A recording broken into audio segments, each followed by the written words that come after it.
புதிய மறுமலர்ச்சியை தொடங்குவோம் என இலங்கை புதிய அதிபர் அனுரகுமார திசநாயக்க பேட்டி. ஒன்றிணைந்து இலங்கை வரலாற்றை மீண்டும் எழுத தயாராக இருக்கிறோம் எனவும் கருத்து.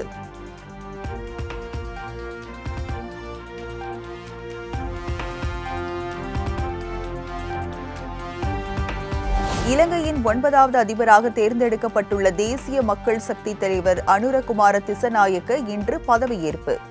காலை 9 மணிக்கு கொழும்புவில் நடைபெறும் விழாவில் பதவியேற்பார் என கட்சி அறிவிப்பு.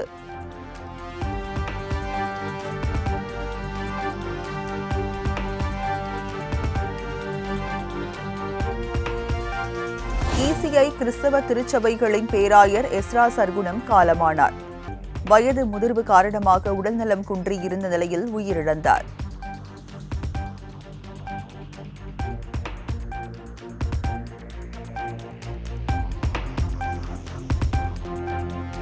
மறைந்த மார்க்சிஸ்ட் கம்யூனிஸ்ட் தேசிய பொதுச் செயலாளர் சீதாராம் யெச்சூரி உருவப்பட திறப்பு விழா. சென்னை தேனாம்பேட்டையில் இன்று நடைபெறும் விழாவில் முதலமைச்சர் மு க ஸ்டாலின் பங்கேற்பு.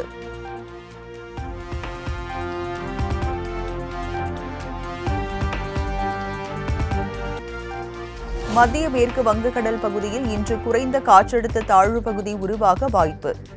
சென்னை வானிலை ஆய்வு மையம் கணிப்பு.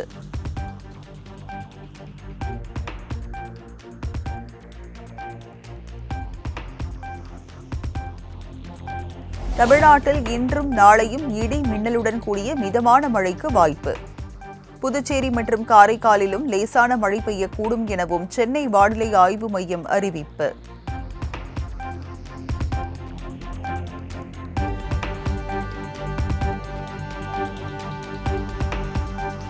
சென்னை கிண்டி ரேஸ் கிளப்பில் 118 ஏக்கரில் மிக சிறந்த பசுமை பூங்கா, பசுமை வழி உருவாக்கப்படும்.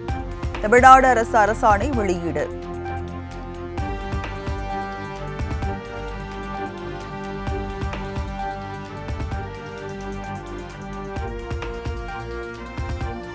இளநிலை யோகா மற்றும் இயற்கை மருத்துவ படிப்புக்கான கலந்தாய்வு இன்று தொடக்கம். நாளை பொது பிரிவினருக்கு வரும் 26 மற்றும் 27 ஆகிய தேதிகளில் நிர்வாக ஒதுக்கீட்டு இடங்களுக்கும் கலந்தாய்வு நடைபெறும் என அறிவிப்பு.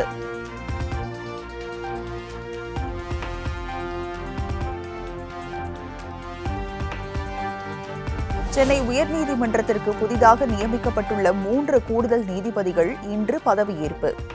மாலை 5 மணிக்கு நடைபெறும் விழாவில் பொறுப்பு தலைமை நீதிபதி கிருஷ்ணகுமார் பதவி பிரமாணம் செய்து வைக்கிறார்.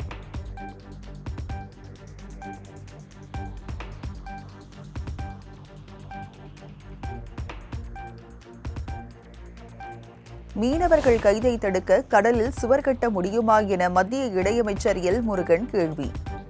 விநாயகர் சதுர்த்திக்கு வாழ்த்து தெரிவிக்காத விஜயின் அரசியல் பயணம் முதல் கோணல் முற்றிலும் கோணல் என்பதை போல் உள்ளதாகவும் விமர்சனம்.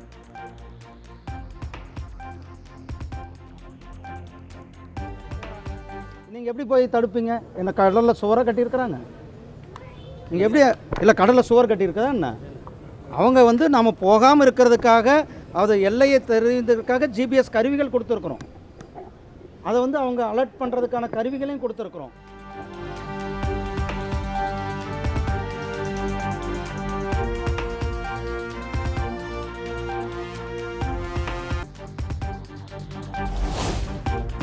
அம்மா உணவகம் குறித்த திமுக அமைப்பு செயலாளர் RS பாரதியின் சர்ச்சை பேச்சுக்கு அதிமுக முன்னாள் அமைச்சர் ஜெயக்குமார் கண்டனம்.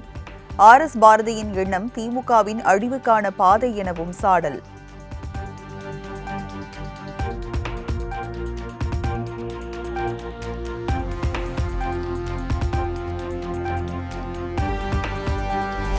சென்னை கடற்கரையிலிருந்து தாம்பரம், திருவள்ளூர், கும்மிடிப்பூண்டி செல்லும் இரவு நேர மின்சார ரயில்கள் இன்று ரத்து.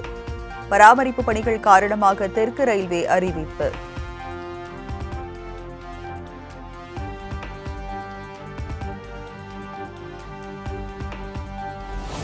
திருவள்ளூர் அருகே தூர்வாரப்படுகிறது என்ற பெயரில் குளத்தில் உள்ள சவுடு மண்ணை வெளியில் விற்பனை செய்வதாக கூறி பணியை தடுத்து நிறுத்திய இளைஞர்கள்.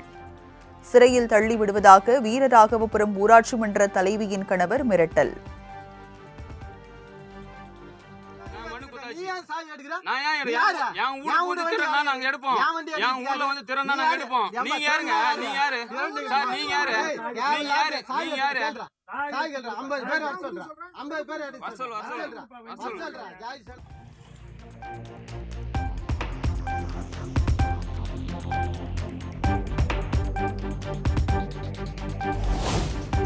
ராமநாதபுரம் திரௌபதி அம்மன் கோயிலில் நடைபெற்ற தபசு மரத்தில் ஏறி அம்பு விடும் நிகழ்ச்சி.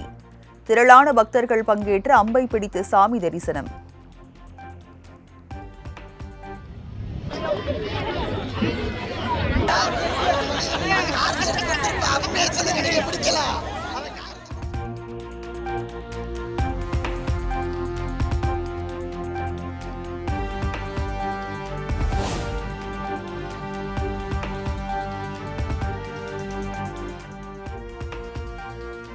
திருப்பதி ஏழுமலையான் கோயிலில் இன்று காலை சாந்தி யாகம்.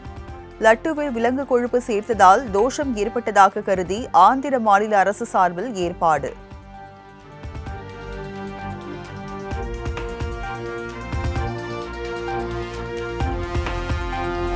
காரைக்கால் கடற்கரையில் இளம் ஜோடியை மிரட்டி பணம் பறித்த விவகாரத்தில் கடலோர காவல்படை காவலர் ராஜ்குமார் சஸ்பெண்ட். உறவினர்கள் ராஜ்குமாரிடம் வாக்குவாதம் செய்த வீடியோ சமூக வலைதளத்தில் வைரலான நிலையில் காரைக்கால் முதுநிலை காவல் கண்காணிப்பாளர் மணீஷ் நடவடிக்கை.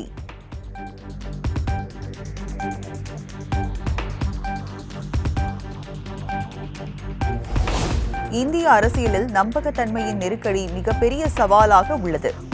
ஜம்மு காஷ்மீரில் நடைபெற்ற தேர்தல் பேரணியில் மத்திய அமைச்சர் ராஜ்நாத் சிங் பேச்சு.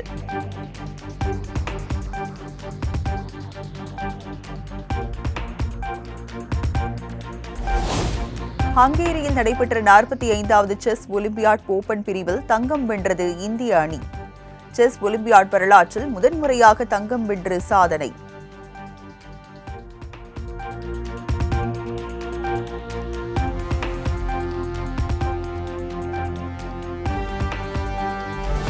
செஸ் ஒலிம்பியாட் மகளிர் பிரிவிலும் இந்தியா தங்கம் வென்று சாதனை. இறுதிச் சுற்றில் அஜர்பைஜான் அணிக்கு எதிரான போட்டியில் இந்திய அணி வெற்றி.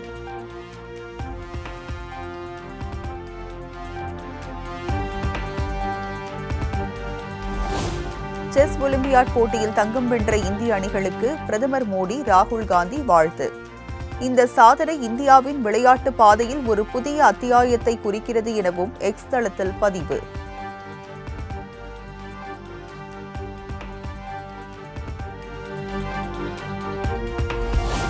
புடாபெஸ்ட் செஸ் ஒலிம்பியாட் போட்டியில் தங்கம் வென்ற இந்திய அணிகளுக்கு முதலமைச்சர் மு.க. ஸ்டாலின் வாழ்த்து.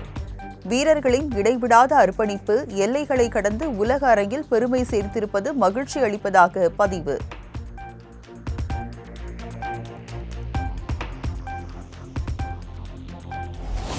டியூலிப் கோப்பை தொடரில் சாம்பியன் பட்டத்தை கைப்பற்றியது மயங்க் அகர்வால் தலைமையிலான இந்திய ஏ அணி. இந்தியா சி அணி 2வது இடத்தையும் பி அணி 3ஆம் இடத்தையும் பெற்றன.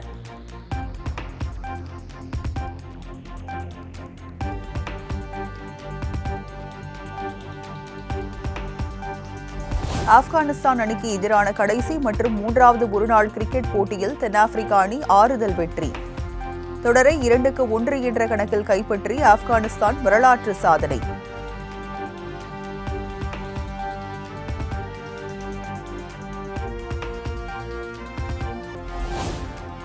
கலப்பு தற்காப்பு கலை போட்டியில் இந்திய மல்யுத்த வீரர் சங்கராம் சிங் வெற்றி. தன்னை எதிர்த்து போட்டியிட்ட பாகிஸ்தான் வீரரை வீழ்த்தி அசத்தல்.